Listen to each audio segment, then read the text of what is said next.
Good morning students, myself is Netu Jethi. Welcome in economics class. Yes, in a previous lecture we will discuss the arithmetic mean in continuous series. Now we are going to do the arithmetic mean in special cases in continuous series. अब देखो continuous series में बेटा एक तो simple continuous series given होती है, lower limit upper limit given होती है. Is that clear? हम उसमें डायरेक्ट मेथड लगा देते हैं, direct method, shortcut method and step deviation method. But कुछ केसेस में हमारे पास स्पेशल केसेस भी होते हैं कंटिन्यूस सीरीज़ में. अब स्पेशल केसेस कौन से? पहला नंबर पे आ जाता है कि जब हमें मिड वैल्यूज़ आर गिवन. कई बार हमें मिड वैल्यूज़ गिवन होती हैं, ठीक है, when mid values are given. अब इस केस में देखो हमें मिड वैल्यू गिवन है. मिड वैल्यू के केस में मिड वैल्यू कैसे? फॉर एग्जांपल हम लोग ये वैल्यूज़ लेते हैं. मिड वैल्यूज़ हमें गिवन है लाइक 5, 15, 25, 35 एंड 45. क्लियर? और फ्रीक्वेंसी हमें गिवन है,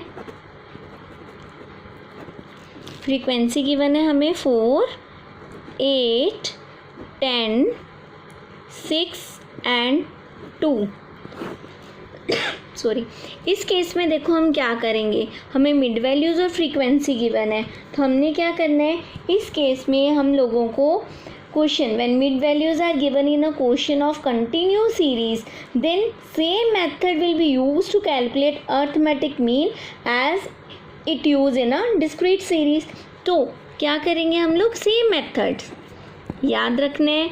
इसमें हमें कन्वर्जन की ज़रूरत नहीं है, no need of conversion. Clear?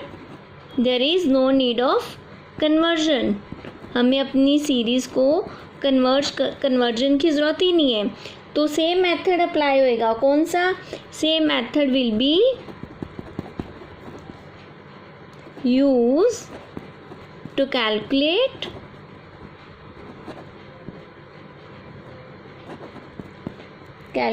Mean. कैसे? As is used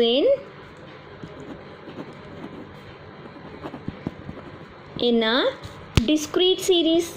clear?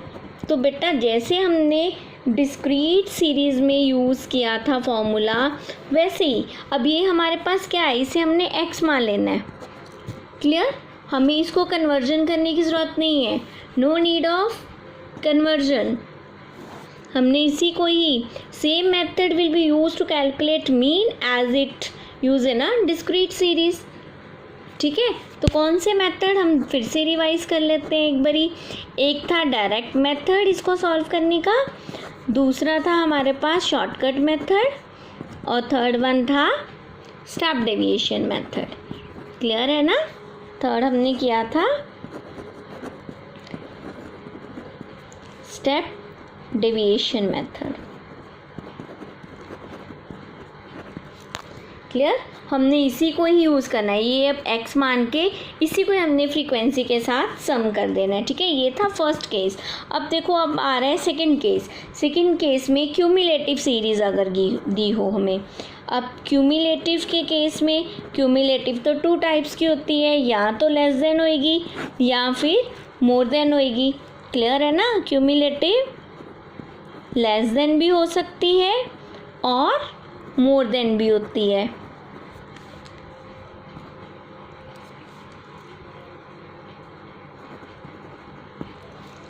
Clear? When data are given in a form of less than और more than for all item in the series it is called cumulative. जब less than more than में होएगा तो हम उसको क्या कहेंगे? Cumulative frequency. और cumulative frequency has to be converted into simple. तो हमें इसको क्या करना पड़ेगा? It has to be converted. ये हमें सबसे पहले कन्वर्ट करनी पड़ेगी. किस में? Converted into a simple frequency distribution. तो मुझे ये पहले सिंपल डिस्ट्रीब्यूशन में लेनी पड़ेगी. ठीक है, इसको हम लोग कन्वर्ट करेंगे. एक एग्जांपल लेते हैं, तब आपको थोड़ा क्लियर हो जाएगा कि कैसे हमने क्लियर करना है. ये वाला एग्जांपल से क्लियर होएगा. फॉर एग्ज़ाम्पल मुझे यहाँ पे प्रॉफिट दिया है, फॉर एग्ज़ाम्पल मुझे प्रॉफिट दिया है, प्रॉफिट कुछ इस फॉर्म में है, लेस देन 20,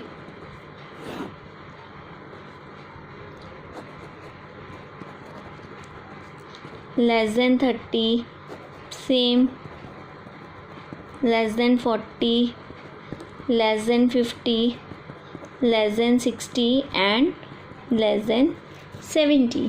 क्लियर। और मुझे यहाँ पे साथ में नंबर ऑफ कंपनीज दी हैं, उसका डाटा मुझे गिवन है 5, 22, 48, 60, 83 और 100। ठीक है। यस, इस तरीके का अगर डाटा दिया है तो मैं इसको क्या करूँगी, पहले कन्वर्ट करना है। ये मेरी क्यूमुलेटिव फ्रीक्वेंसी है, लेस देन वाला केस है, और ये भी मुझे क्यूमुलेटिव गिवन है, तो मैं पहले सिंपल में कन्वर्ट करूँगी। सिंपल में कन्वर्ट करने के लिए क्या करते हैं, हम इसको सोल्यूशन करते हैं। इसका फॉर्मूला तो वही लगेगा, लेकिन हमें इस पर सबसे पहले चेंज करना है। तो मेरी सीरीज़ क्या बन जाएगी, सीरीज़ एक्स क्या बनेगी मेरी, 10 से 20। देखो लेस देन 20 मीन्स 10 से 20। ठीक है। नेक्स्ट लेस देन 30 है तो क्या बनाऊंगी, 20 to 30। नेक्स्ट बनेगी 30 to 40, 40 to 50, 50 to 60 and 60 to 70। X बन गई, मैंने इसको कन्वर्ट करा। अब नंबर ऑफ़ कंपनीज़ है, इस ये क्यूमुलेटिव है, देखो सारी मेरी इंक्रीजिंग ऑर्डर में चल रही है, ये क्यूमुलेटिव है, सो डैट मैं इसको पहले फ्रीक्वेंसी में बनाऊंगी। फ्रीक्वेंसी करने के लिए क्या करते हैं, लो हायर में से लोअर माइनस, 5 में से 0 गया 5, 22 में से 5 लेस किए तो 17, 48 में से माइनस करे मैंने 26, नेक्स्ट 60 में से करे 12, ऐसे मैंने ऊपर ऊपर माइनस करके अपनी वैल्यू ली है। ठीक है। अब देखो नेक्स्ट 83 में से माइनस करे 23, 100 में से माइनस करे 83 तो 17। तो इस तरीके से मेरे पास फ्रीक्वेंसी बनी। तो हम फ्रीक्वेंसी का टोटल करके देखेंगे कि 100 है, और ये वाली भी मेरी लास्ट वैल्यू जो थी वो 100 थी। ठीक है। तो मैंने क्यूमुलेटिव को पहले क्या करा, कन्वर्जन करी, इसको मैंने इसको कन्वर्ट करा सिंपल में। अब मैं इसकी मिड वैल्यू निकालूंगी। अब मुझे इसकी मिड वैल्यू चाहिए। मिड वैल्यू इनकी 10 + 20 डिवाइडेड बाई 2 क्या आएगा, 15, 20 + 30 डिवाइडेड बाई 2 25, 35, 45, 55 एंड 65। क्लियर। अब मैंने इसको भूल जाना है, ये मेरे लिए अब ख़त्म हो गया।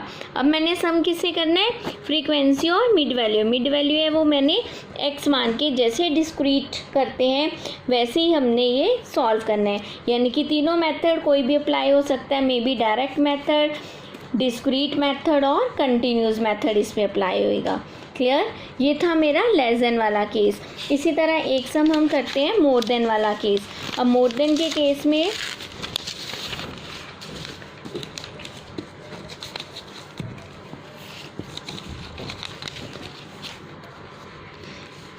यस, मोर देन का केस। अब देखो सेकंड हम कर रहे हैं मोर देन। अगर मुझे मोर देन की वैल्यूज़ गिवन है तो वो कुछ इस तरीके से गिवन है। मार्क्स गिवन होंगे मुझे more than 0, next more than 10, more than 20, more than 30, more than 40, more than 50। ठीक है। और साथ में मुझे क्या दिया हुआ है, नंबर ऑफ स्टूडेंट्स।